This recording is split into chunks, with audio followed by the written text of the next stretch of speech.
Plain Truth, a show where we go into some of the mysteries, anomalies, and the dirty underbelly of the world around us. I'm your host, Paul, and joining us this week, we have Lada Ray, who writes about Feng Shui, Earth energies, and what can I say, the shift in things going on Earth. Lada, are you there? Yes, hello. Oh, hi. Thanks for coming. And along for the ride is my friend Melody. Melody, are you there? Yep, I'm here. Okay. Well, let's get going. Lada, why don't you tell us a little bit about yourself, your website, what kind of things you're writing, your novels, whatever. Just a little short intro, and then people can check things out on your website. Sure.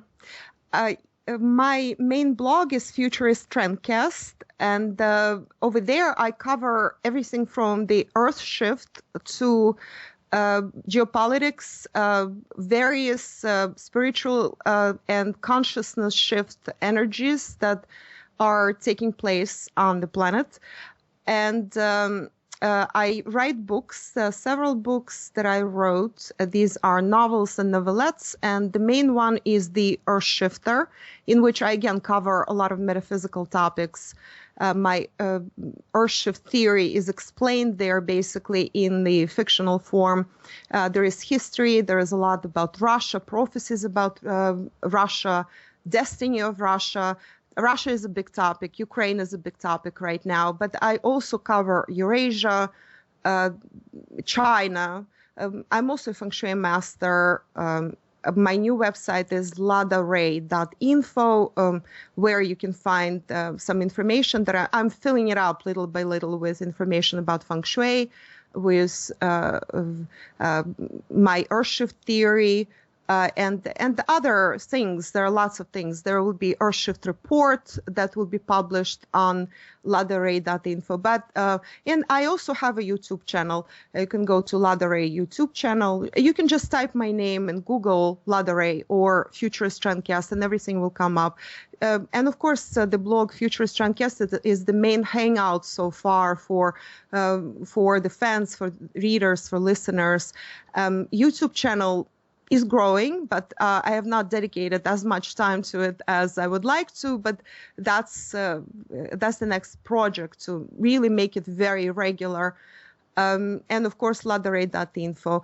Well, this is in short. You can also find me on Twitter under Lada Tweets. If anybody is interested. That's in short my story. Oh, that's a good start. Okay. Well, talking about Feng Shui, maybe you can answer a question for me, because I like Hong Kong. Nice, interesting place. Mm-hmm. Feng Shui is quite popular there, of course. They use it in buildings and design and various things.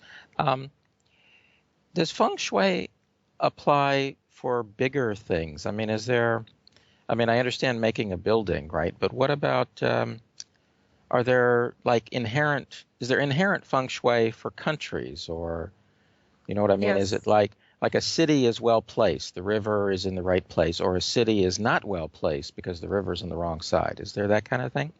Yes, there is. A Feng Shui can be applied on micro level and on any macro level you can possibly imagine within the confines of the planet Earth.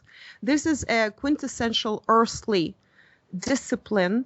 This is an art and science of living in harmony with the earth. I call Feng Shui the living in harmony or harmonizing your inner and outer world. In other words, your inner world has to flow together with the outer world in order for you to actually possess good Feng Shui. How it's achieved, that's a different story, because there's you can do as little as personal Feng Shui. You can Feng Shui your house, your business, your apartment, but then you can Feng Shui a large building, you can Feng Shui a huge company, and you can Feng Shui a city as well. Yes, having a river usually is very auspicious. Having a sea is very auspicious within the city. There is such a thing as a bad position of water. Water is very important. But one of my specialties, although I've been classically trained and I went to Asia, I studied Feng Shui with very revered old masters in Hong Kong who are so basically famous. They actually don't even want to be known in the West. They practically ask not to mention their names because they want to keep their energy pure. But over there, they're very famous. And I received my international certification with Lillian Tu, who is a famed author of Feng Shui. She has a big following in Asia as well and elsewhere. So as a Feng Shui master, I practice classic campus school Feng Shui, but I went much further and I developed my own schools of Feng Shui that actually bring it into the, let's just say, into the Aquarian age or the 21st century, however you want to put it. But bottom line, what is important is that one of the things I specialize in that I discovered is that there is such a thing as geopolitical feng shui. That means that it applies to the entire planet. It applies to any country. It applies to equally to compass directions of the world. For example, if a specific country is located in the corner of the world that is generally recognized as the northeast of the world, which is Russia, incidentally, then right now, we are in the period beneficial to Russia. This is called period 8. If a country is located, say, in the south, then that specific country in the south of the world or south of a continent, that specific country will be then benefiting from the following period, period 9.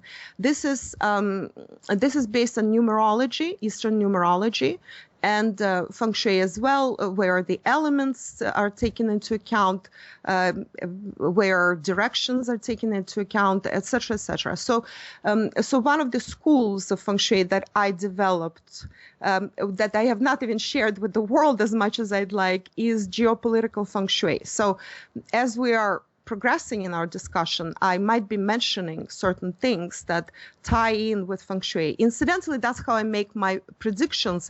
This is part of it.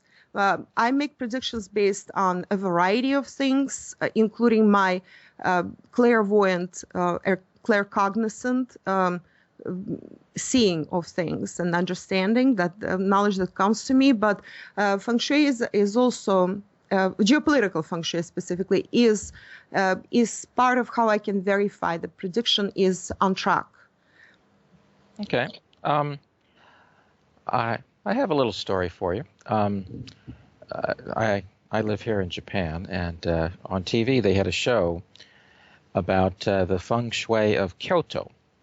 They brought in people from Hong Kong, masters, and so on. And anyway, the conclusion was that the town itself, when it was built, whatever, 1,300 years ago or something, was built based on Feng Shui. The whole thing from the get-go, from the very beginning, was designed that way. And so it had all of these good points, which, as a planned city, I guess, is easy to do. But that's kind of interesting because, of course, the city did do well, relatively speaking. It became the capital for, a long time and quite successful and rich. And even to this day, of course, it's got a tremendous amount of old stuff that's still survived, right? So maybe there is something to it, is what I'm saying, compared to, let's say, another city that maybe wasn't done that way. Perhaps, for example, Osaka or Nagoya. Just something people can, think about, look into. But it's possible that cities can even be done from the very, very beginning. The design of them can be done using Feng Shui. Oh. My understanding is that Chinatown in San Francisco was done that way as well. That's why it is where it is, and because it was a relative. I heard a report on it once on the radio, and because at the time it was relatively underdeveloped, the Chinese were able to settle there, but it was also where they felt was the best Feng Shui, or whatever the word in Chinese is. Yes, so Feng Shui has several dimensions. One of them is temporal.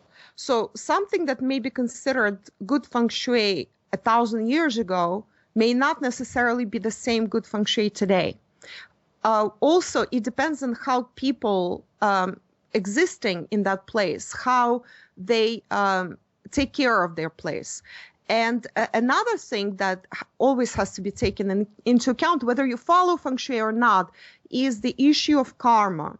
Karma, while it's an Eastern word, but similar issues, reap what you sowed, and etc., exist in all parts of the world. In other words, the law of consequences. So good Feng Shui will not save somebody who has created exceptionally bad karma. And that applies to whole countries, that applies to cities, applies to basically anything. Well, essentially, in the old days, any city or any town was considered auspicious if it was located near water. And that's just pure common sense, because water is how people mostly in the old days, how they connected to each other. That's how trade went via ships, right? That's how anything could be carried. That's how people traveled. It was the cheapest, the fastest, the easiest way to travel when roads were scarce.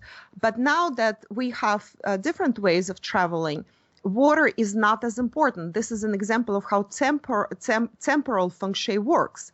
It was so much more important even 100 or 200 years ago than it is now.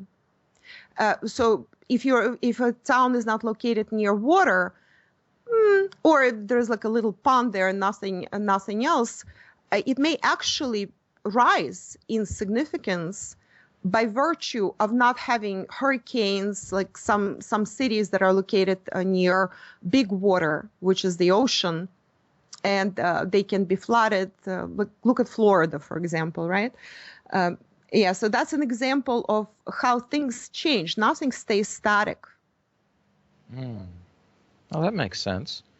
Obviously, technologies affect everything. I think, though, with the water, you get, if it's, fresh water, you get drinking water, and you also, get the chance to go fishing, right? So there's easy food for a lot of people. Right, unless that water got very polluted. Yes, another change. Which is the case for the most part with bodies of water, including rivers. During industrial age, people polluted water in their rivers and even oceans. Like I used to live near the Atlantic Ocean on the U.S. coast, and we had a lot of beaches where I lived and stuff. And it's, I never even went in. I'm very sensitive to any energy, and it's just horrible. The energy there was horrible. It was dead water. I grew up on the Black Sea, so then I lived on the Mediterranean and in the Caribbean for some time, etc. throughout my life. And I always loved water. I grew up on water, on big water too, near the sea. So for me, that was very unusual to live for years near beaches on the Atlantic coast and not even go into that water because it was very polluted. So when humans pollute water, it becomes actually very bad Feng Shui. Well, how are these waters now? Okay, so the Atlantic Ocean maybe near New York or something is bad. What about the Black Sea or the Caribbean? How are they today? Have they gotten a lot worse? Black Sea also had its problems, big problems. Odessa, where I grew up, we had fabulous beaches. Then at some point, as I was actually leaving, that was near the end of the Soviet Union, there was a lot of pollution. People stopped, myself included, stopped going to the beach. They were closed for a while. And then the Soviet Union fell apart very shortly after that happened, which again, harkens back to the fact that, it becomes inauspicious to have pollution around you, and then something starts happening. Yeah, well, we're all interconnected. What about the Caribbean? Well, it's better, but it's better. It's not as bad. There are problems too, but generally speaking, the quality of it depends on where in the Caribbean you are. But generally speaking, it's much better. And Odessa beaches are fine as right now. There, people go. I wouldn't, but I wouldn't go there simply because it's part of Ukraine. So that's a different story. Well, that's because there's a war going on and terrible situation. But okay, then I guess I have something I saw in the paper, and I'm wondering if you might comment on that. And that is in Chinese culture, or the countries that are similar or have taken in something from China, there's this concept of like the year of the horse or whatever. And that's changing. And I'm wondering if you have any thoughts on that. Is that related to Feng Shui? What is the basis of that? And do you consider that to apply worldwide, or is that really just something relevant for the Chinese world? Well, again, it applies on any level, from the very micro level, your person, to your house, to your city, to your country, and to the entire globe.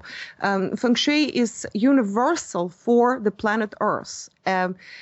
It was developed. It's a long story how it was developed and why it actually applies to the planet, and why it's very accurate if you practice it correctly.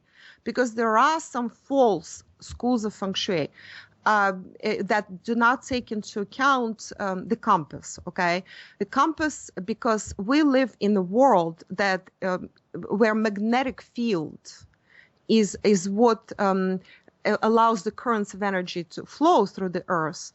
That magnetic field influences everything. We need a compass. So that's a given. So you have to basically practice a compass school of Feng Shui. Then everything kind of falls into place when you do that. But as how the year of different animals of the Chinese zodiac, how is that related? This is part of Chinese or Eastern astrology. There are 12 animals in the Chinese zodiac.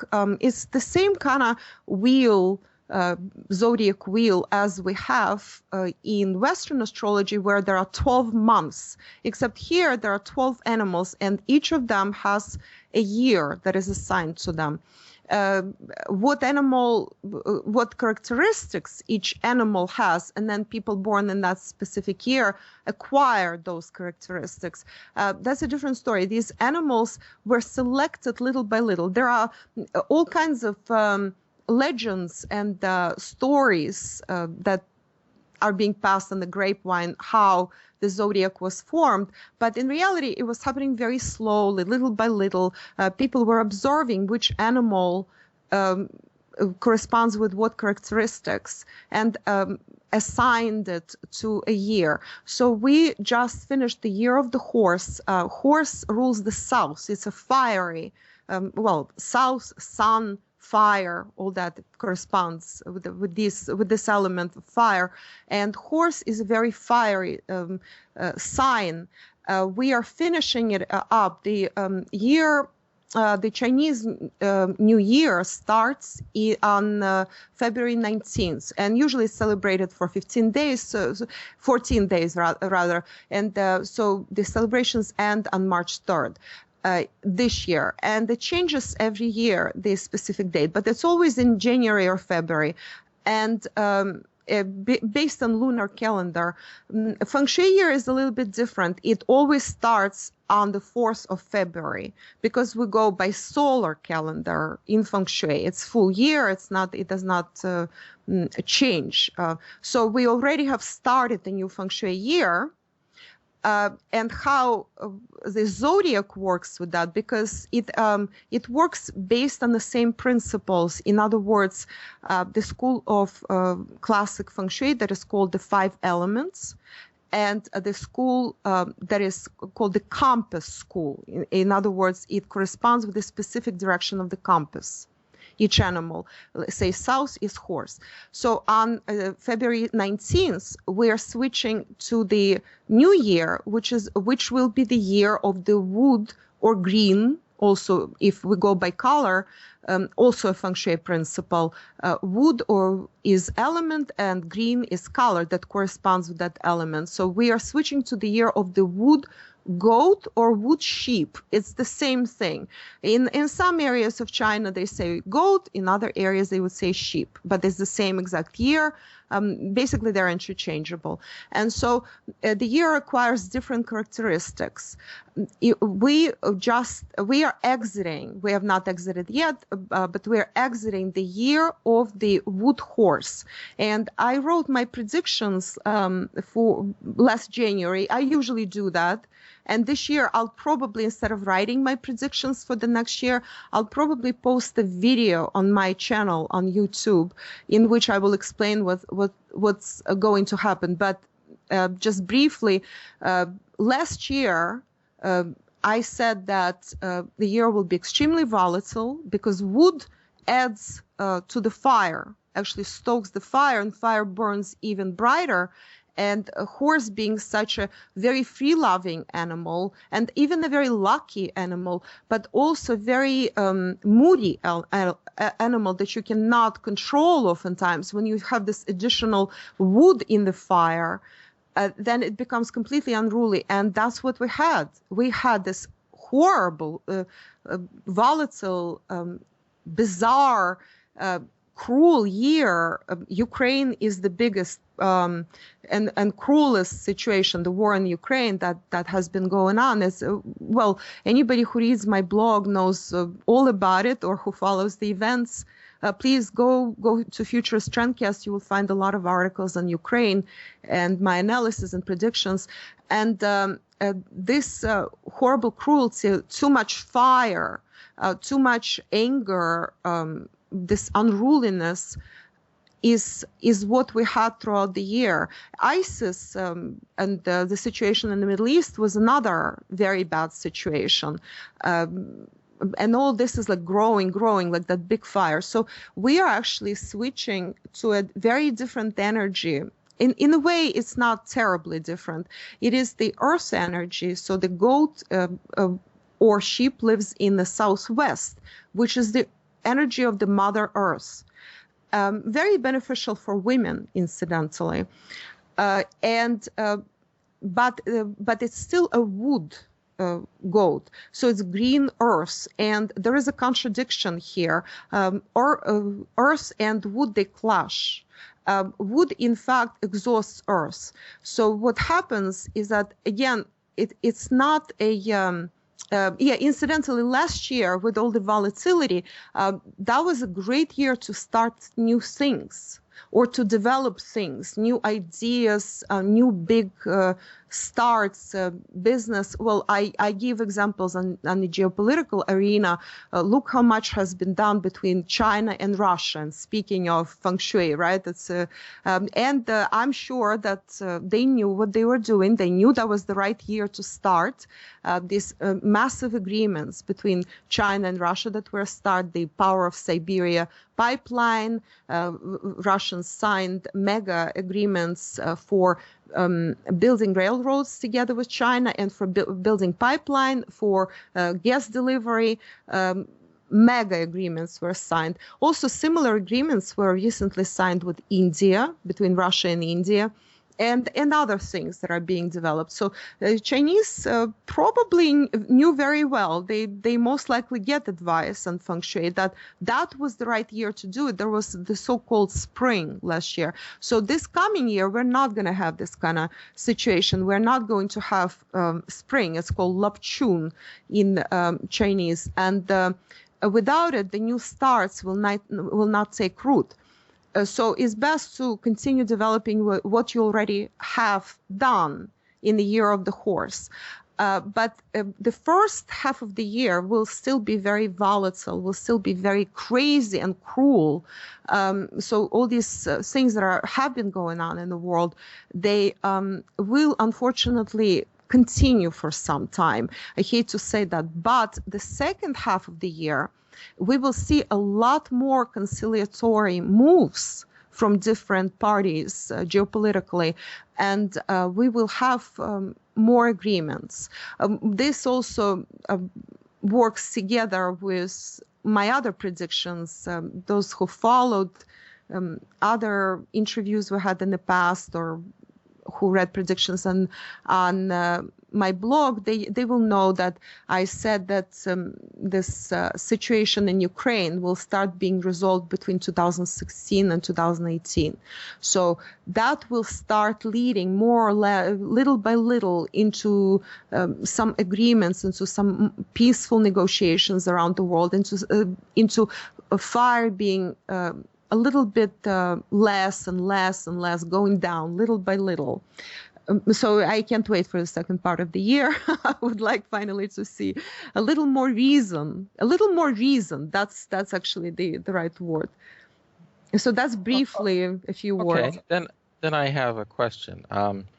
Because really, the Ukraine and ISIS and all that, they're really something else. They're largely certain power blocks or power forces, right? The City of London, Wall Street, banking crowd being the obvious one, who are not happy with the way other countries are getting stronger, right? China, Brazil, whatever, India. I mean, I'm not sure they're totally against it, but I think they're against it in a way that they don't have enough influence, and they don't feel they have enough influence currently. So we see all kinds of turmoil going on. We see it in Argentina, we see it in Venezuela, we see it in Brazil, and we see it all over the world. Do you have any thoughts on, not just the Ukraine, but let's say South America? Yes, of course. Well, I have so many thoughts. It will take us, 100 hours to cover. Well, okay. How about I rephrase it then? How about from, I don't know what you're going to call it, an Earth energy point of view? How does South America look, and what do you see going on there in the next year or two? Well, yeah. So let me just give a brief intro to my Earthshift system. Okay. Very, very briefly. Again, I am inviting people to go on Futures Trendcast for some more predictions. And as I said, eventually there will be Earthshift reports and more Earthshift material appearing on ladaray.info and on my YouTube channel to learn a lot more about this. But very briefly, we are going during this decade, and this will continue into the next decade. We are going through a massive Earth shift of energy, as I call it, the energy on all levels.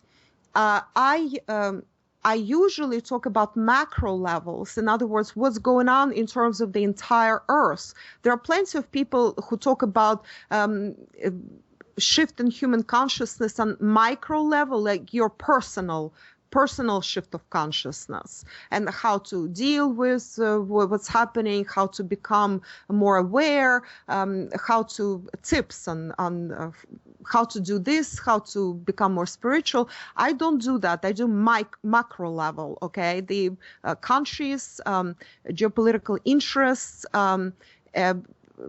shift in consciousness on the planetary level. So we are going through this shift of consciousness.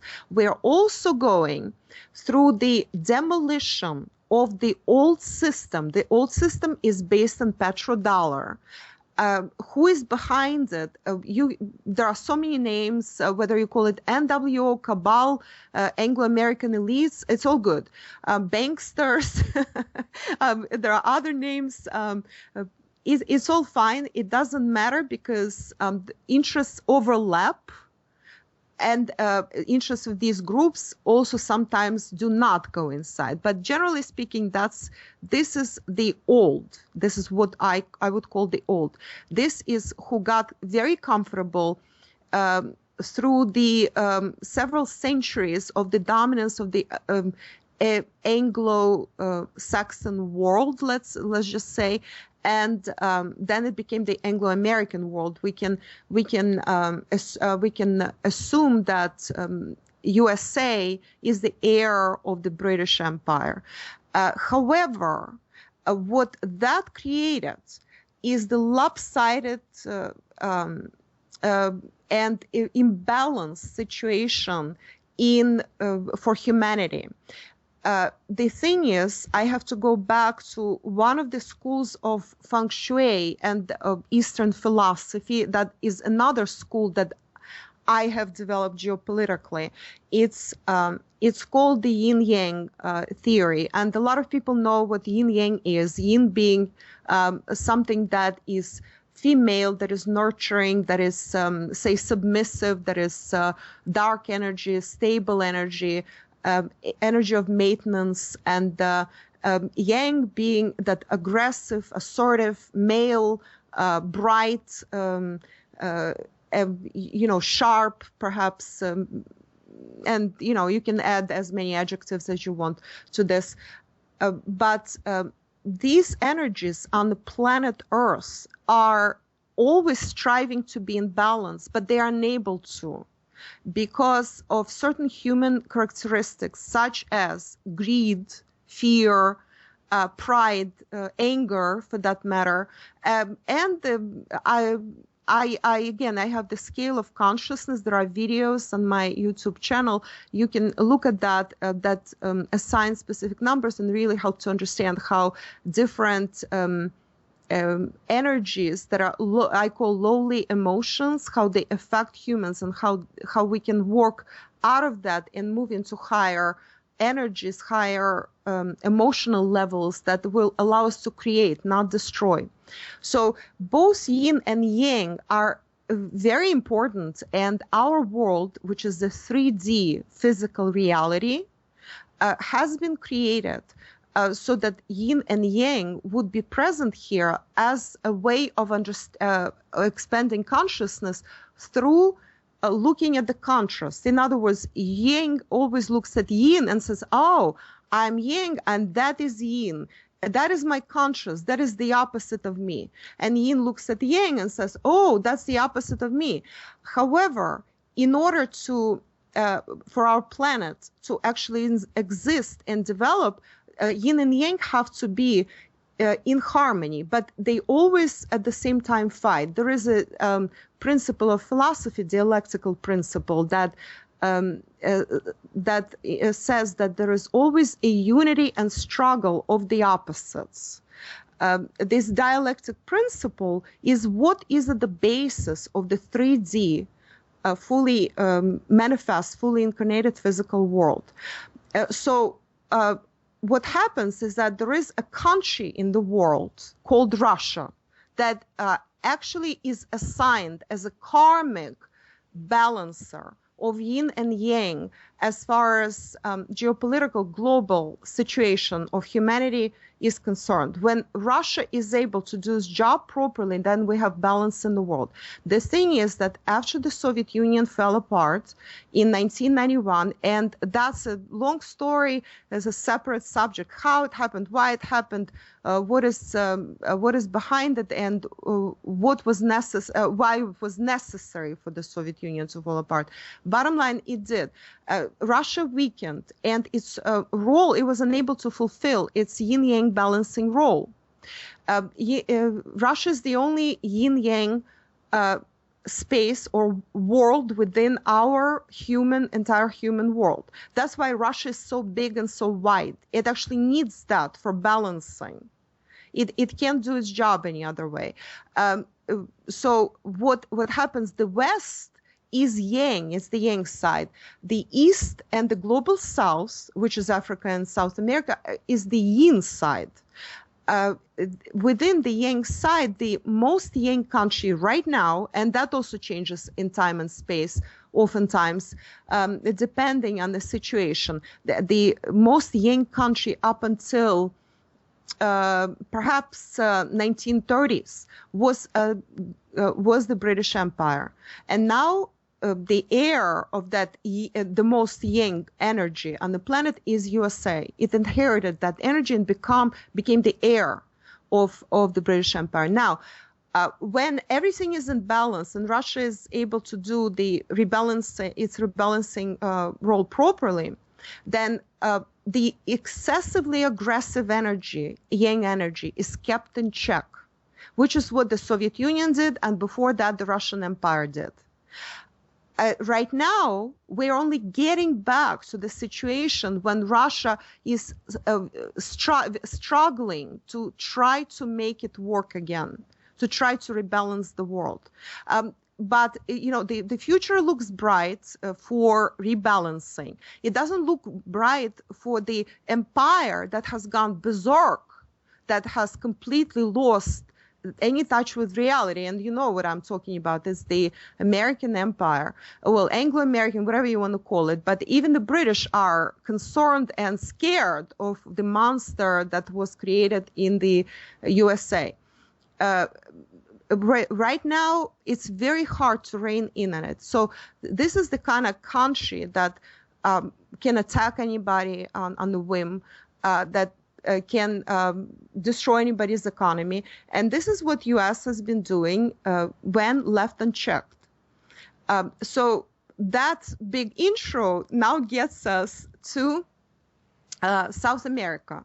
So South America has been suffering from the U.S. for the longest time. It's been basically looted, has been wealth has been sucked out, all kinds of regimes have been installed. Latin Americans can tell you a lot of stories about that. I've been to Cuba, well, a while ago, and Cubans have huge scars from the Americans, from what Americans have done to their island, and they will never forget it. And that's not just Americans. I'm sorry, not just Cubans, Venezuelans, Argentinians, a lot of countries in South America, they feel very slighted or spited by the U.S. So what is going on? One of the Argentina suffered huge problems just recently in 2014. We know that in 2014, Putin went to South America and he had a week-long trip there. He met with Argentinian president, he went to Cuba, he met with Nicaraguan president, and then he went to Brazil, and there was a formation of the BRICS Bank announced in Brazil. A lot of other presidents, heads of state, met with Putin while he was in Brazil as well. When he went back to Russia, a lot of attacks started. Well, there were attacks on Russian economy, but that's a different topic. The attacks on, say, Argentinian economy, here is how it worked. All of a sudden, foreign accounts, dollar foreign accounts over Argentina had been frozen. Argentina at the time had to pay, we're talking July of 2014, had to pay the next installment of interest on its debts. They restructured their debts after their default in the late 1990s. And so this was one of those payments. Why were accounts frozen? No explanation at all came from anywhere. They were just simply frozen. It has gotten so bad that the U.S. doesn't even need to explain anything to anybody. It doesn't even care explaining. So Argentina went into the pre-default state. While the money was actually available, they could not access the money to pay out external creditors. Immediately, there was MSM attack on Argentina, which all Western newspapers, and again, I don't read Western newspapers, but it was really everywhere. It was very hard to miss. On the internet, you go anywhere and you see, oh, Argentina is about to go into the second default. Argentinians started explaining to everybody that we have the money, just unfreeze our accounts and we will have no problem paying. The accounts were eventually unfrozen. But what was also very interesting was that Argentinian people rallied around their president. It was hoped that a color revolution could be created in Argentina. If people runs in the banks and protests, if people cannot all of a sudden money dries up and the country goes into this pre-default state, and the Argentinians still remember what happened in the late 90s, and they would be very scared, and there would be protests against the President Cristina Kirchner. None of this happened. People actually rallied. They understood immediately. Argentinians knew immediately where it was coming from, and the attack failed. So the accounts were unfrozen. And now, of course, nobody talks anymore about Argentinian default. So from that, I want to, well, there are many countries I could touch upon. Venezuela, attacks continue on Venezuela, incidentally. Ecuador is always under attack. But I want to touch upon two other countries that are the most prominent right now in South America, one of them being Brazil. Brazil is part of the BRICS, incidentally. So that's a major economy, major developing economy.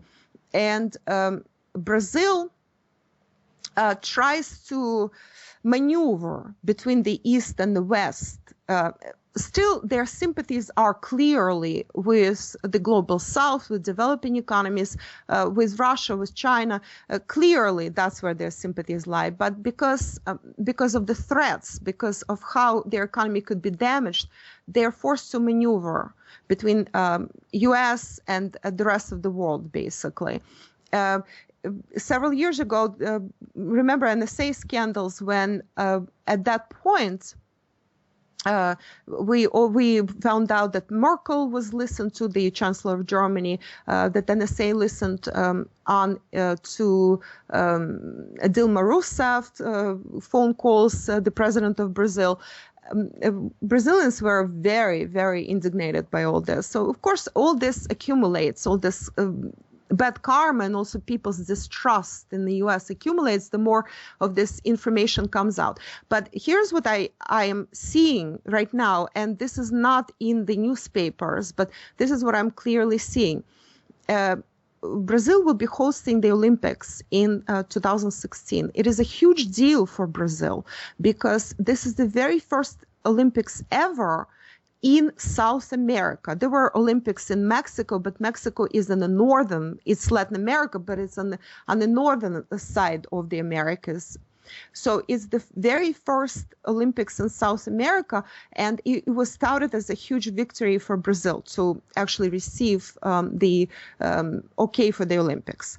So before the Olympics, if we go back to 2014, what happened with the Sochi Olympics, there were so much attempt by the West to sabotage the Sochi Olympics in Russia, and so much threat, and Russians had to literally forget about a lot of their interests temporarily. I wrote about that incidentally on Futurist Trendcast. And they had to concentrate on the Olympics. And only after the Olympics were over, then they were able to again get into and start defending their interests as far as Ukraine goes, as far as that is concerned. I predicted that would happen that way, that Russians will wait until after the Olympics to start defending their interests in the global arena again. So this is what Brazilians are going through.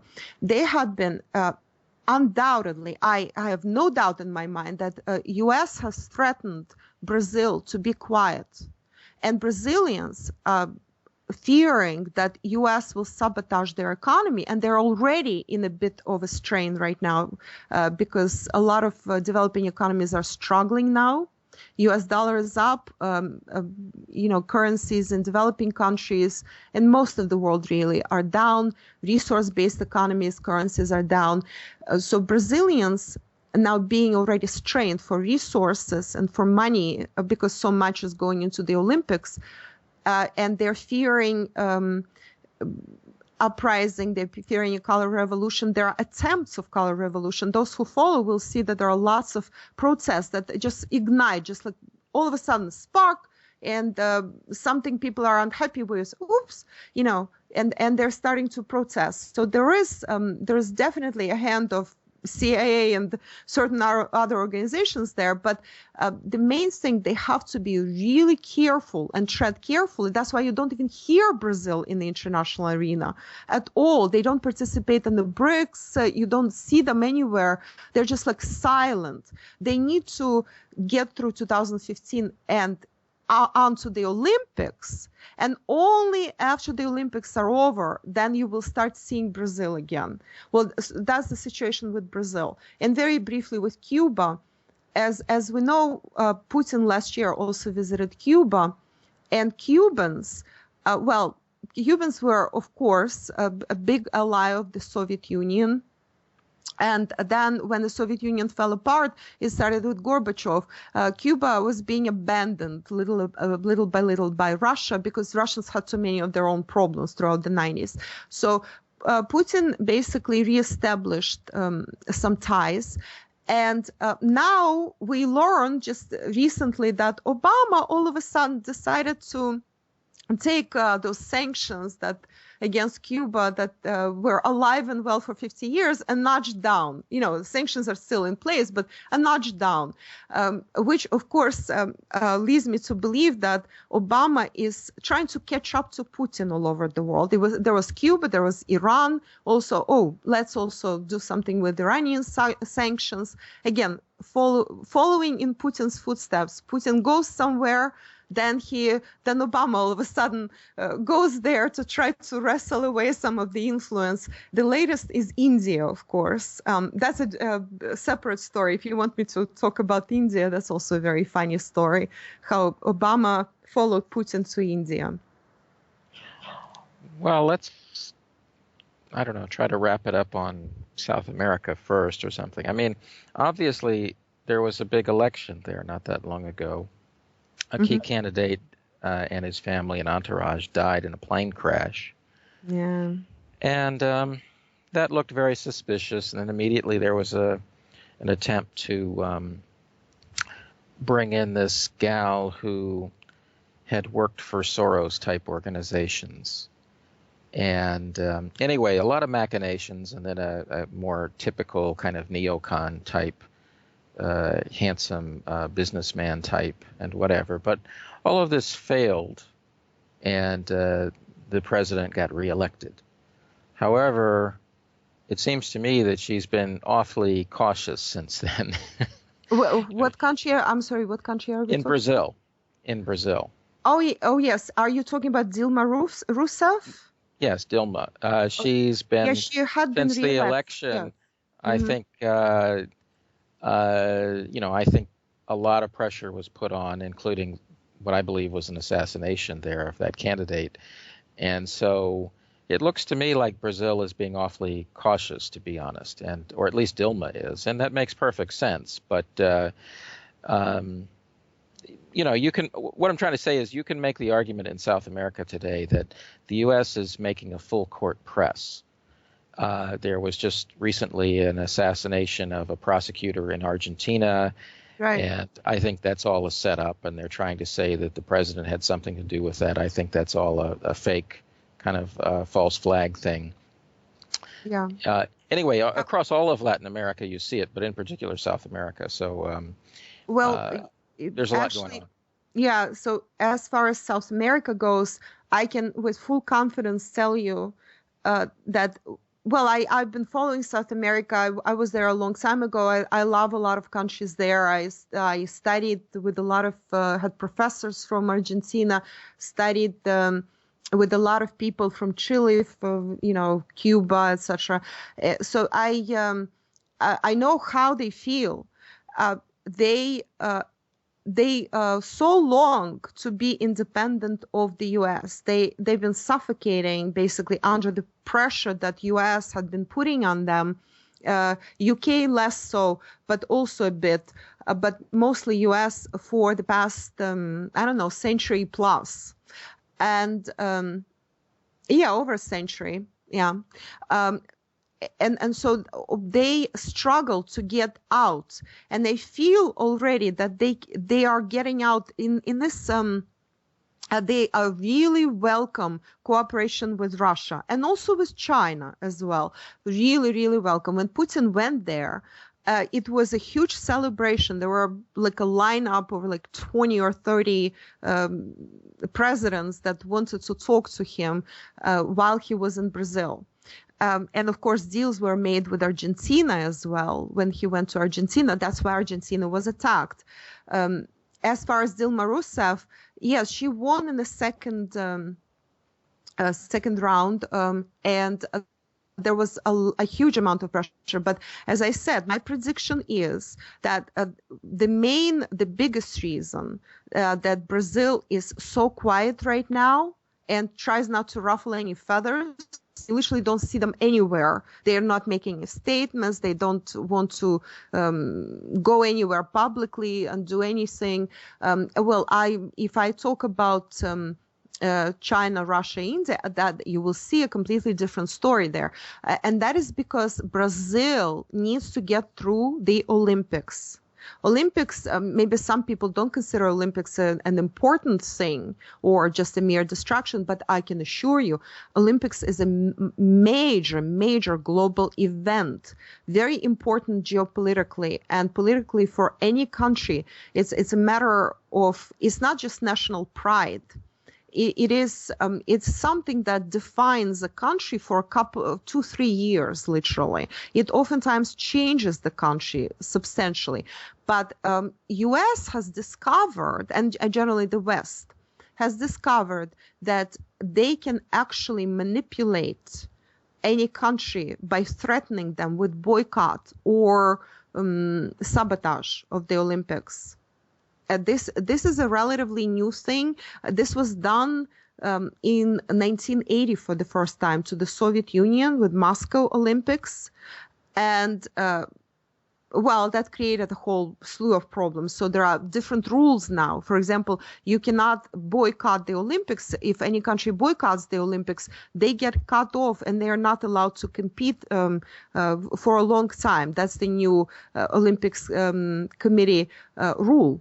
But you can sabotage Olympics secretly, and not just Olympics. You can crush the economy of any country, and so that's what Brazil is fearing. So U.S.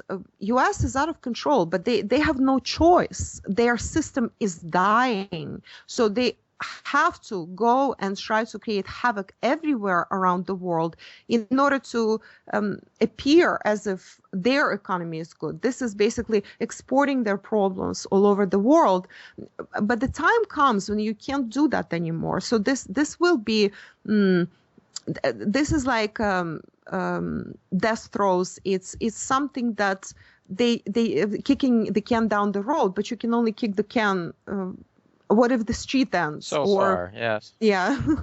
Well, I mean, an example, I think, is that recently the U.S. and Cuba signed some deals to normalize relations.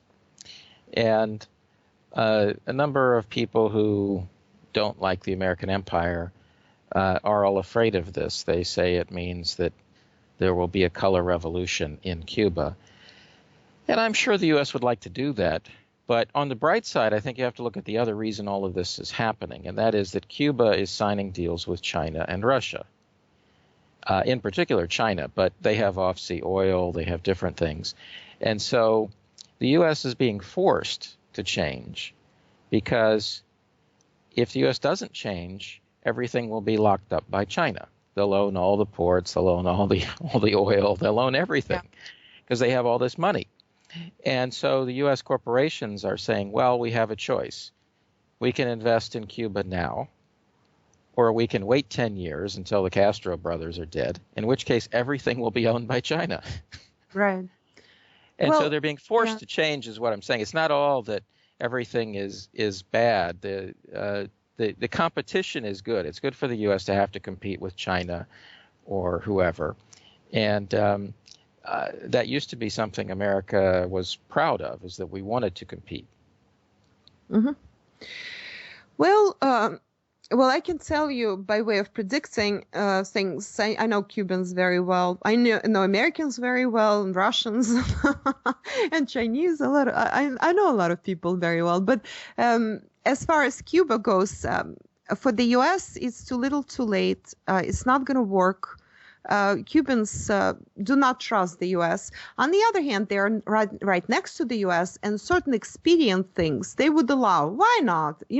Maybe certain things, just easing up on those sanctions, and maybe certain goods could be easily brought in from the U.S. But I don't even see that so much. This is a desperate attempt to try and if not stop, then slow down at least Putin and China, basically. It's not going to work.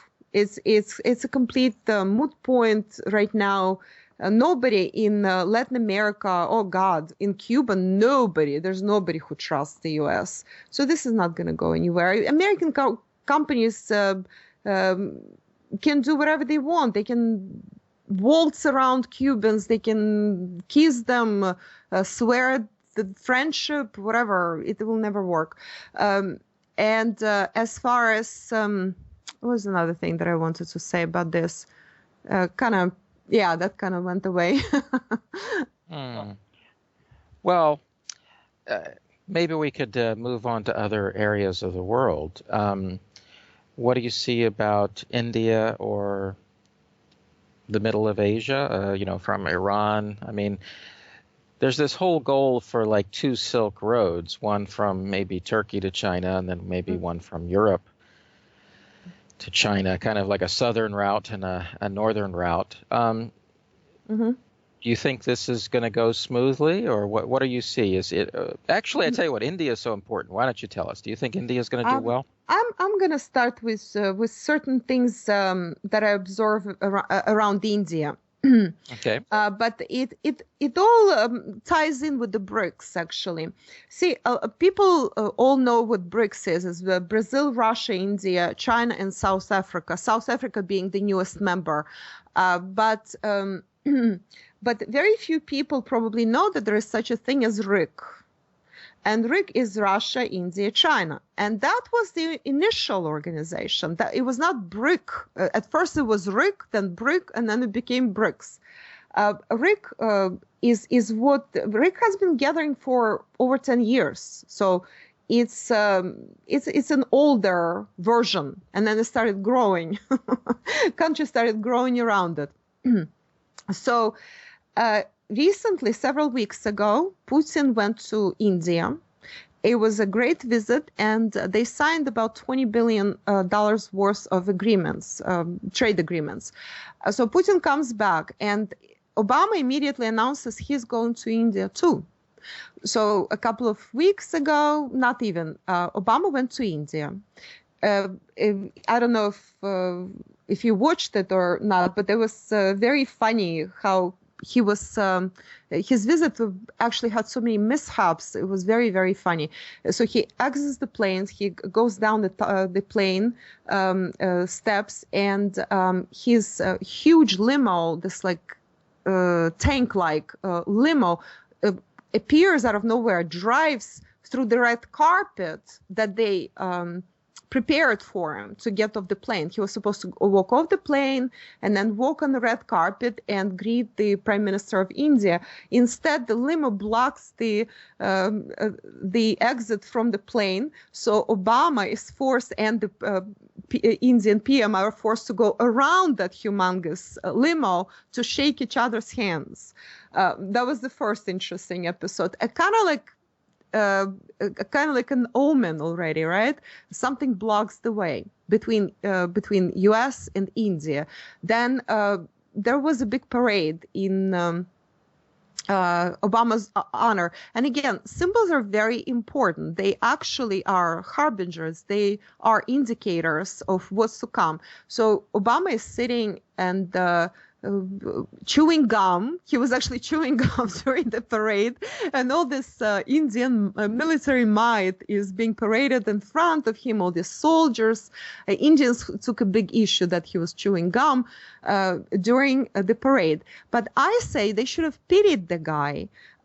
Because what they were parading, all these rockets, tanks, all this contemporary equipment, all that military might, were actually Russian-made. So anybody would get nervous watching all that. So Obama didn't do well during the parade either. And then the reason for the visit is like catching up to Putin. The reason for the visit was to try to persuade India, just think about it for a second, to abandon the BRICS and align itself back with the US. And Indians, they're very hospitable people. They will never say anything. They were smiling. They were taking him, showing him around. Everything was wonderful, even hugs, smiles, no problem. My Indian friend wrote to me that, oh, that was all for show, he says. Indians know very well who their friend is and who isn't. And that Indians, and that's the honest truth, that the majority of Indians, they really love Russia and Russians. They really trust them. They think that that's their only friend.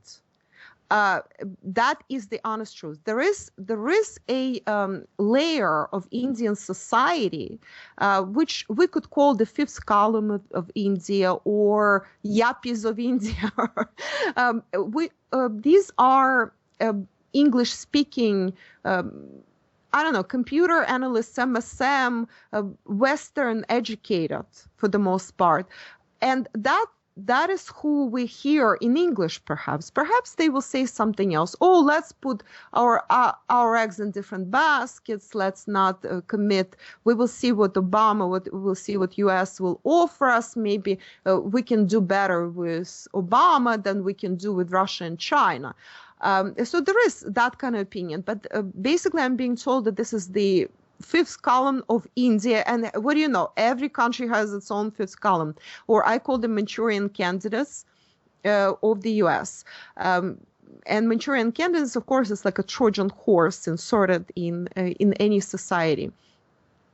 So after Obama left, China issued a very rare warning. I've never heard this kind of warning before from China. They are usually very, very contained. They don't say sharp things if they can avoid it. So their warning was, India, don't even think about getting closer to the US. And several days after that, there was a meeting in Beijing of foreign ministers of Russia, China, and India, hosted by China, of course. And during that meeting, all three reaffirmed, it was the RIC foreign ministers meeting, official event, and they reaffirmed their commitment to working together, to developing all the structures that they're already developing within the RIC system, which is in addition to BRICS, as well as the BRICS system, the BRICS Bank, and all other things that they already started in 2014. But also there is a new project. You mentioned that the Silk Road. So the new Silk Road is basically a Chinese initiative, which is supported by everybody to cover with roads, with really good roads, most of basically Eurasia.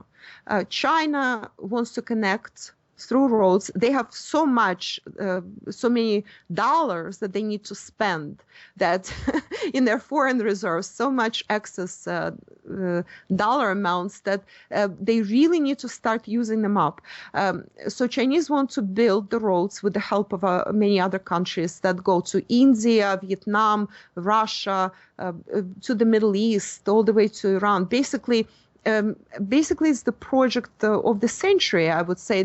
You know, kind of like compare that to how highways were built in the US in the 1930s.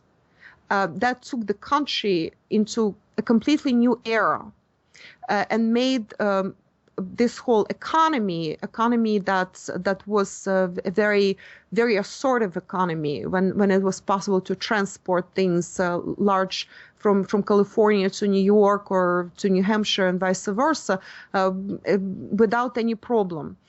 So that's the new Chinese project. They called the New Silk Road. It's excellent. It's not two separate roads, as you said. It's one project. It's just at different directions where will be discussed. In addition to this Silk Road, I already mentioned the Russia-China agreements on the Power of Siberia pipeline and redirection of part of Russian gas, possibly most of Russian gas towards China, Vietnam, Korea, Japan, incidentally. India wants to buy Russian gas, a lot of countries, actually all of Asia. But also the railroads. So the railroads, that's the second Silk Road. The railroads will be built all over Siberia. Some projects are already ongoing, and then Chinese will chip in and connect more via railroads through Mongolia and also directly into China. There are several different branches that will be built, but also a very promising project, but I don't see it developing. Well, it will be slowly developing, but probably in the next decade, most likely, is through Russia, which big lines. Russia already has two lines connecting the Far East and China to its western borders, but more is needed. There are some more technological stuff that needs to be done because then all that needs to be connected to Western Europe. Well, the main recipient is, of course, Germany, but Germany is another country that is under tremendous U.S. pressure, as well as France. These are two largest main economies of Europe, and the idea is to connect China through Russia, being the bridge to Western Europe, to mainly Germany. So that project will probably only materialize later, simply because it's very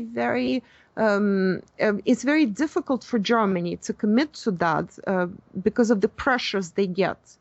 EU is not doing very well with Greece and other countries rebelling, and plus, in addition to that, there is huge, enormous pressure from the US. So only after Germany finds enough courage to get from under the US and start becoming more sovereign, which they completely bombed in 2014, and they completely fell under the US thanks to Merkel. When they find this courage, probably after the new chancellor is elected and Merkel leaves, because she doesn't strike me as somebody who can find that courage so far. I'm skeptical. Then this project will also be materialized. It's very exciting. Oh, there is another interesting railroad that is being built. It is the All-Caspian Railroad, and that will connect the the so-called Caspian Club countries. And Caspian, as probably everybody knows, is the major natural gas and oil resource area. And the 5 countries include Russia, Turkmenistan, Azerbaijan, Kazakhstan, and Iran. And that circular railroad, they also agreed on that in 2014. It was a very productive year for new agreements and new starts, 2014. It was used by many from Russia, China, the Caspian countries, SCO, and many others to start a lot of great projects. So that's another Lada, great. Mm-hmm. Lada, I have a question. Getting back to the EU that you mentioned, I was wondering if you have any thoughts on the situation in Greece and how that's likely to resolve or not. Yes. So I did a piece on that on Lada YouTube channel. So there is a lot of details there. But let me just say a few words briefly. Here's what's happening with Greece. Greece has felt that they have fallen off the cart, so to speak, as far as the EU goes. For the longest time, they're part of the PIGS, which is, in other words, it's also called Club Med, countries in the Mediterranean that did very well as part of the EU when EU did well, when times were good, when economies were going up. Because these are countries that survive on tourism. It's Greece, Italy, Spain, Portugal. Sometimes Ireland is included in that, but I don't think Ireland belongs with that. I don't think it ever belonged in that club. So these countries have started falling in hard times after tourism, primarily from Germany, dried up. With tourism came a lot of real estate purchases. And so when foreigners were buying second homes during fat times, during the 90s and early 2000s, everything went well for those economies. Another big thing for them is agriculture. Agriculture has also been not doing so great. A big economy that supported these countries and generally the EU was the Russian economy. Russian tourism was really big into a lot of European countries, and Russians adore going to the Mediterranean because they have so few seas of their own. And also Russian economy, Russian stores purchased a lot of agricultural produce from the EU, and of course Italy, Spain, Portugal, and Greece and Italy especially, were huge importers, exporters into Russia of agricultural produce. And so what do we have today? We have, for several years, we've got economy that has been in a crisis or a semi-crisis in the EU and generally all over the world. If it's not a recession, it's something nearing recession, and the economy is dwindling in the EU. There's no growth. As growth started dwindling, fewer and fewer people were purchasing second homes, fewer and fewer people were traveling to the Mediterranean to rest, because less money is in the disposable income category in Germany and other countries. And it concerns other countries such as Holland, Northern European countries. Now, in addition, last year, in return to anti-Russian sanctions by the EU, Russia imposed its own sanctions on European agricultural imports into Russia. And agriculture in all countries which depended on Russian exports is suffering tremendously. But that especially concerns Club Med countries, where it's a much bigger chunk of their income, of their GDP. So Greece is at the point when they have to do something, and their credit is practically junk, and they have to keep repaying all these loans. And they feel that they should not be repaying loans that that banksters took out, that big banks, supporting big banks, and mainly they're supporting the banks that are not even Greek. They're German or they're American. So this has been growing in the society. Protests have been going on for a while. A Syriza party, which is a leftist party, was almost a surprise. This huge win was expected, but it was almost a surprise that it would be that good and that decisive. And Syriza says that for now, they're saying we don't want to exit the EU, which of course anybody would say this. At this point, they don't want to rock the boat unnecessarily. Their job right now is to try to renegotiate their loans so that the country doesn't go into the default mode. So do you think that they will leave the EU or the Euro in any case? In short, my prediction, they will leave the EU by 2017. It will take them a while to unravel this whole situation.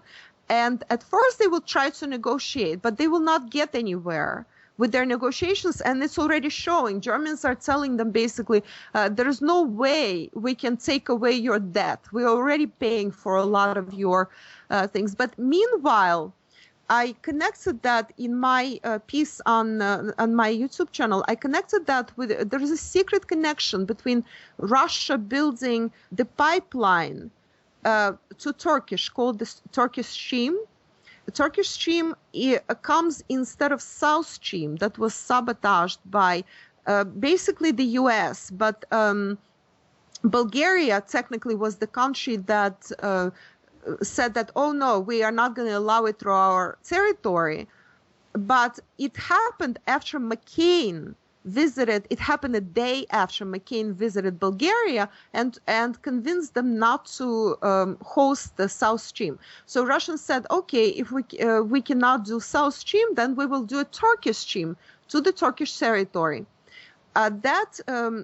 So all the gas that goes presently through Ukraine will go to Turkey, and it will go to the border with Greece.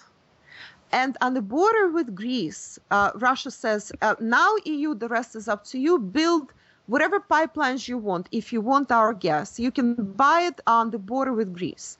So with Greece and Greece is generally takes a very pro-Russian position in the EU. So with Greece moving, distancing itself from the EU and taking a more proactive pro-Russian position, they get several things. They get their exports, their agricultural exports will be accepted back on the Russian market on country-to-country basis. EU exports to Russia are still banned, but Greek exports very soon will be accepted back.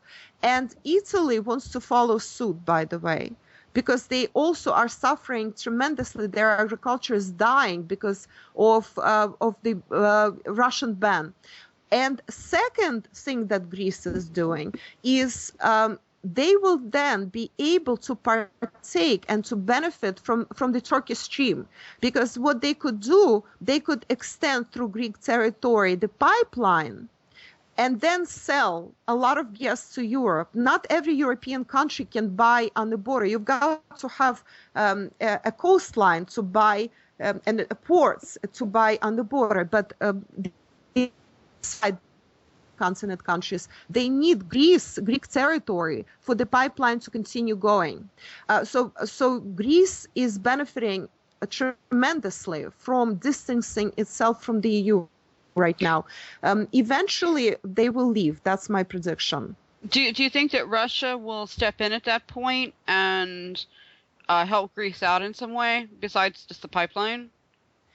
Well, Russia is helping Greece by, as I said, accepting their agricultural products back into Russia, which will happen no later than summer. Perhaps even, they will start agreeing on things in the spring. It depends on how cooperative the new government is in Greece. And of course, whenever it comes to business, Russians will invest. That's how they will help. There is also Chinese investment that is on a standby. So Greece actually will do better outside the EU, but it will take some time to untangle, and there will be a lot of struggle because Germans invested, German banks especially, have a lot to lose in Greece. They are in for about 65 billion, was it euros or dollars? I don't remember, something like that. It's a big hit. German banks will take, French banks will take a huge hit. They will not let them go just like that. It will take some time, but yes, Russia is going to help with those two categories: agriculture and the pipeline. And China is on the standby for investments, for serious investment in Greece. So, what about Germany and the rest of the EU? Do you think it's just going to break apart, or? Oh, yes, there is. It's a very interesting EU. Is in a complicated situation. I don't know. Last year when we did one of our first episodes, a similar question was asked, and I said the best thing EU can do is to side with Russia and distance itself from the US, because US unfortunately is taking it in the wrong direction. It doesn't mean that US will be isolated. US has to kind of lower appetites and become cooperative with other countries. Then US will do great. That's what needs to be done. The world system has to be restructured to become cooperative. Right now we have predatory capitalism everywhere. Instead we need to have a new cooperative system. That's what I mean when I say these things. So EU, the best thing is to side with Russia. But right now, Merkel fell. What I call fell under the U.S. completely. She is completely subservient to the U.S. She lost her voice completely. She has taken her country in the wrong direction, and without Germany doing what needs to be done, EU cannot move forward. So by trying to be what she thinks is non-confrontational, or sitting, as they say in Russia, with one ASS on two chairs, it doesn't work. You've got to pick a chair. Which chair do you pick? That's where you sit. She tries to sit on both at the same time. So Germany tries to keep EU together, but with their own actions, they're actually sabotaging the EU, and Brussels has become extremely corrupt. It probably was corrupt from the very beginning, and I did not follow Brussels from the very beginning of its formation. The politicians are super corrupt. They are completely out of touch with reality. So this system, if European Union, and I don't mean the EU in the present form, is to survive, they have to completely restructure it. New politicians have to come to power. It has to be a voluntary union beneficial to all members. You can't just drag everybody in and then impose your will on them. A lot of people call it EU-SSR, but I beg to differ. I do not see much resemblance of the USSR, frankly. They have their own slavery system developed. So I see that certain countries will leave the EU unless European Union finds ways to restructure and take into account the needs of all members, big and small. But I see certain countries leaving the EU. Little by little, and possibly Germany will also say, that's it, we cannot do it anymore, and also leave the EU. Well, then of course it will be disbanded. Thank you. That I was going to say, do you think that's the most likely outcome? That EU will be disbanded? Yeah. I think the EU is now following in the, even though I said that it does not resemble USSR in its features, I think that EU is following in the footsteps of the collapse of the USSR, which happened when the old system stopped working, the old connection. These republics, they were not seeing eye to eye anymore. So it breaks apart. Then, see, it's a lengthy process. The next step was to try and establish this Commonwealth of independent states, as they call it. And that was a stillborn child. And even though the Commonwealth still exists in a post-Soviet space, a few republics exited it, like the Baltics, for example. But the majority is still in it, but it's not doing anything. But now the new Eurasian Union is reforming on the same space based on fully voluntary and very respectful to each other conditions. That's how EU has to reform. Germany may leave the EU. At this point, I do not see that happening. I think Germany will hang on to the EU for dear life, if you will. Germany has a number of options here, one of them being getting closer to Russia and basically getting into this association. Is like this very productive triangle, Germany, Russia, China, because any cooperation with China has to go through Russia being the bridge. This is what, incidentally, the US is mortally afraid of. So this is one line. Another line is to keep the EU as is, but it will not survive because the politicians in Brussels are extremely corrupt, and Germany is actually not performing the role of the leader of the EU properly at this point under Merkel.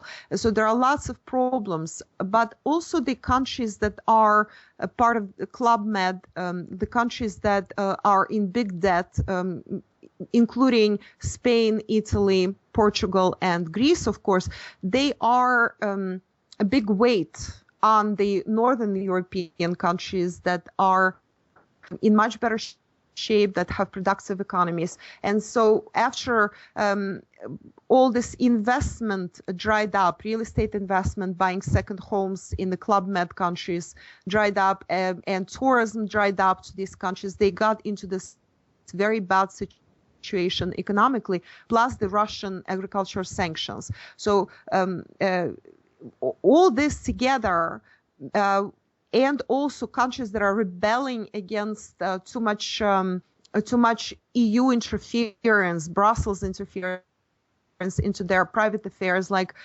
Hungary, for example, or Slovakia is in that category. Of course, Greece, Cyprus, Italy, Spain, all these countries, they actually might make strides to exit the EU. So Greece really is the first harbinger of that. Say Hungary was trying to exit the EU for a while. They are really pressured to stay. There are threats made against the president, and then they calm down. But it keeps flaring up in Hungary and some other countries as well. So what I'm seeing is that the best thing to do for the EU is actually to follow in the footsteps of the Soviet Union. I'm saying that Soviet Union, in its essence and its features, was very different from the EU. However, what happened in 1991, the breakup of the Soviet Union, it is a very possible scenario for the EU. That the EU might break up, and it's a lengthy process. So after it breaks up, for a while, people don't quite understand whether they're coming or going, and they try this option and that option. In the former Soviet space, it was called still is called the Commonwealth of Independent States. And so all these states, most of them, excluding the Baltics, got together and said, well, we want to stay together in this informal union. This might happen to the EU. They might explore some informal union options, but then it stopped working. And now what is happening on the post-Soviet space is that it is being reformed as a voluntary and mutually very respectful organization called Eurasian Union, where members are accepted very slowly because it's a privilege, because they want to definitely know that there is a match before they actually accept anybody. So right now there are 4 members, and then Kyrgyzstan will be joining, and then Tajikistan is in line to join Eurasian Union. So what I'm saying is the best outcome for the present-day EU is to actually break up and then find that voluntary and mutually respectful option in which all countries are respected, big and small, and where everybody actually wants to be. Well, this is how I see the future. That's the best outcome. It doesn't mean that it's going to materialize, because Germany is putting huge pressure. German banks, especially, they are losing a lot of money on those countries. If, say, Greece exits, that's huge losses, 63 to 65 billion for German banks. French banks are losing a lot, so they can't afford it. But I don't see that process being stopped. So I do see Greece exiting around 2017, and I see other countries following, unless Germany, especially Germany and Brussels and France, change their policies and approach towards other members of the EU, which, again, I don't know. Germany has too many problems, and they cannot overcome these problems. So that's my prediction, more or less. Okay. Well, I guess I'm kind of suspicious. I like German culture and all that, but I think that they have their demons too, you know. It's not just that demons are in Wall Street or something. They're all over. And I think that Germany has wanted to take over Eastern Europe. And I think the EU was a way for them to do it. And so I think there's an element of, I don't know how to put it, but it's not all kindness is what I'm saying. I mean, if you look at what's happened to the small countries in Eastern Europe, they've been deindustrialized. Some of them have been depopulated even, right? You know, and I don't think this was an accident, you know. I think that they knew what the, you know, and like what's going on in Greece, I don't think that's an accident. They're smashing Greece so they can buy everything. They want to buy the ports, the roads, the bridges, everything, you know, the Parthenon even, really. And so I don't think it's kindness is what I'm trying to say. And so I think that the Greeks feel it. I think that other countries feel it. And anyway, it's just my view. But I guess what I would hope for is more like maybe a Northern European EU or something. Maybe they're culturally and industrially more similar. It is possible. You're right about there's more than kindness. I wouldn't call it kindness at all, but there was this great idea. Let's unite Europe. That was the original idea. The idea was like this.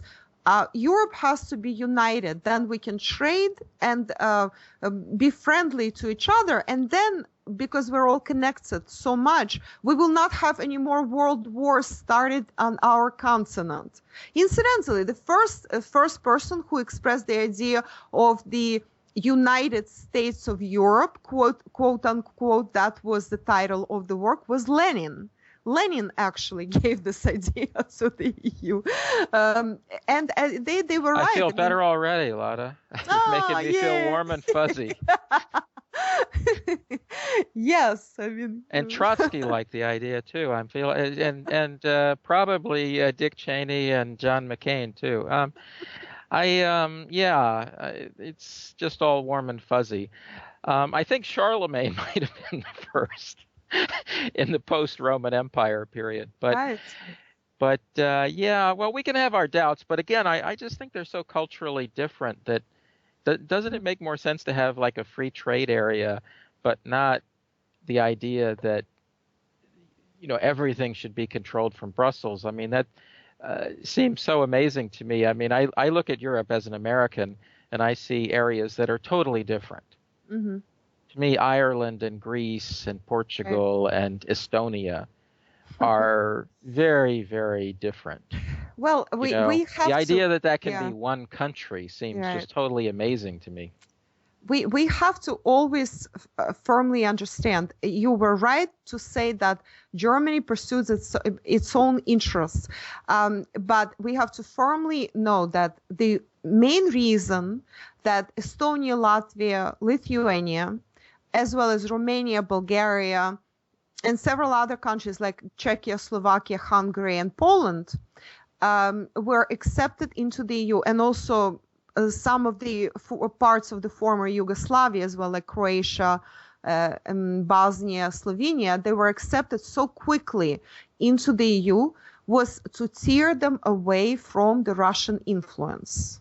Well, that was one and only reason. There was absolutely nothing else that justified. Okay, maybe with Hungary or Czechia you could make a case for it, but certainly not with Latvia or Lithuania.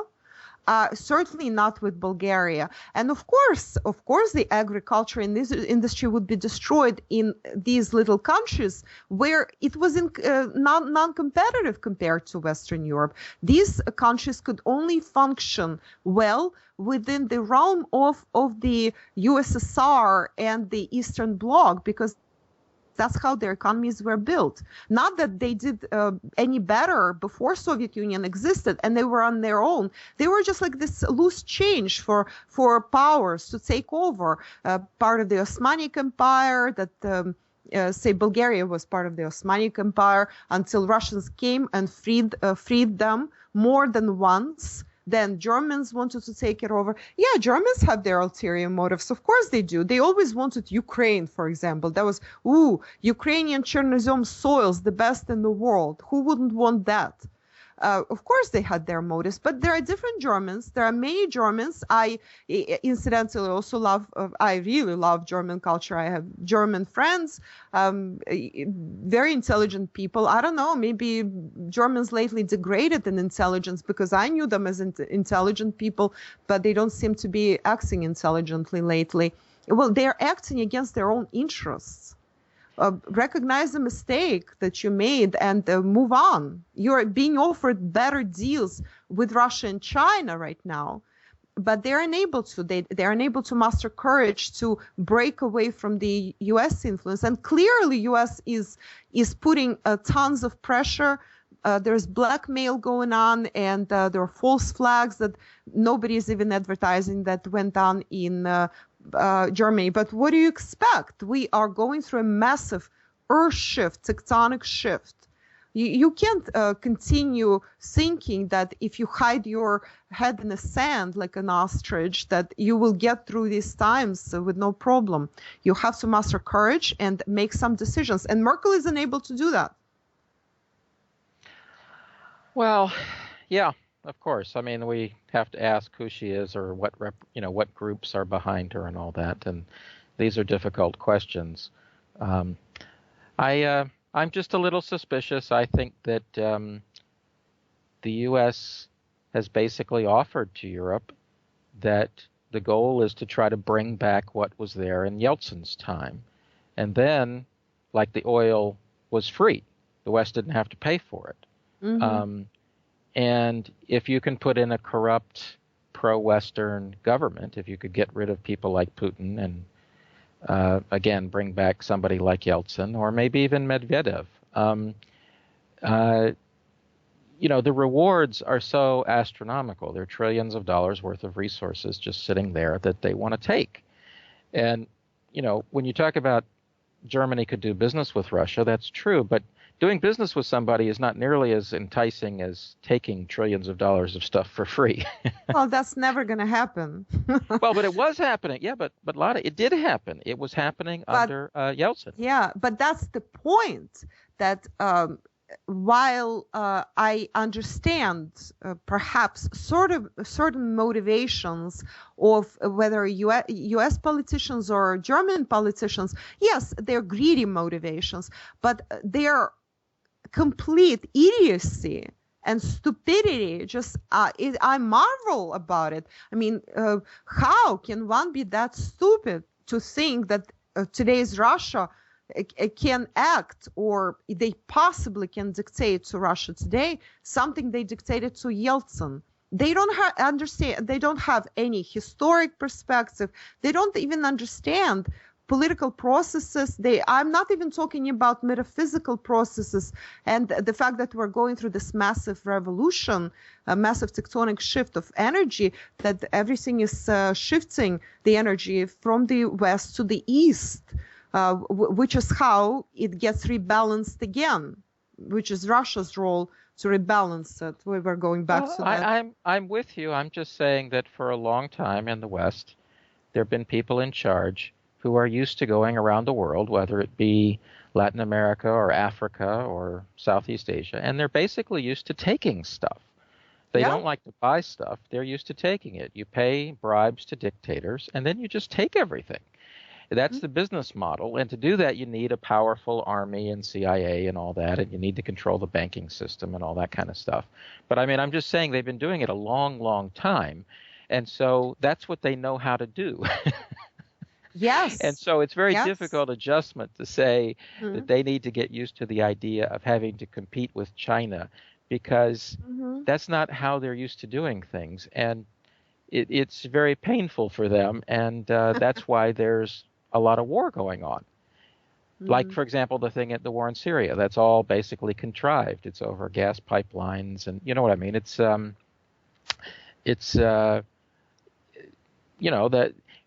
I get, that there's the American saying, when all you have is a hammer, every problem looks like a nail. Right? Well, when what you have is a powerful military and a spying complex, right? Right. Then everything looks like it's a solution that requires either the military or the spying complex. Mm-hmm. And so I think that's kind of the issue. And so that explains a lot of the wars and a lot of the challenges going on in the whole world, not just, of course, one particular place. But I think on the positive side, we can see that things are changing. Asia's growing phenomenally. If you travel around Asia, you can see that it's just leaving a lot of the West behind already. Right. And so maybe this karmic balance is going to start to come back. It is coming back, but with a lot of problems, because yes, they will continue trying to sabotage anything from economic sabotage to false flags. They will not go to open wars with Russia and China because that will be the end of the U.S. That will be. And on many levels, not just on the economic or political dominance level. It will just be the end. And they know it. They absolutely know it. So they won't go to war. But they will be doing these things. And you're right. They don't understand any other way because they're not used to working for for a living. And everybody else is basically supporting the U.S. Everybody else is working so the U.S. could luxuriate. Well, but I think there's a little bit more. I think it's a whole complicated system. In other words, it's not like in this case with Germany and the Ukraine or Eastern Europe. It's not that. What I'm trying to say is it's not simply that Germany's forced into doing it. They're corrupted into doing what they are tempted to do anyway, is what I'm trying to say. Mm-hmm. And the U.S. goes around the world and finds local elites, right? Let's say in Venezuela, they're trying very hard to attack the country. And I think the country has been very mismanaged, so it's kind of easy to do. But they try to find local elites to work for them. And I guess what I'm trying to say is it's not simply piracy, it's corruption. That look at the Ukraine, hopelessly corrupted since it became independent, right? And then after massive corruption, eventually you may get wars or whatever, coup d'états or whatever, but it was really the corruption that set the stage for it. And that's, I think, a similar story in places like Africa. It's the American model of corruption that in some ways is the whole problem. But I tell you what, Lada, we've been taking your time here for a long time, and I think we ought to call it a day, and then we can continue this discussion in our upcoming episode a few weeks from now. Yes, thank you. Thanks for coming. So that's it, folks. It's a wrap. Talk to you next time. Take care. Bye-bye.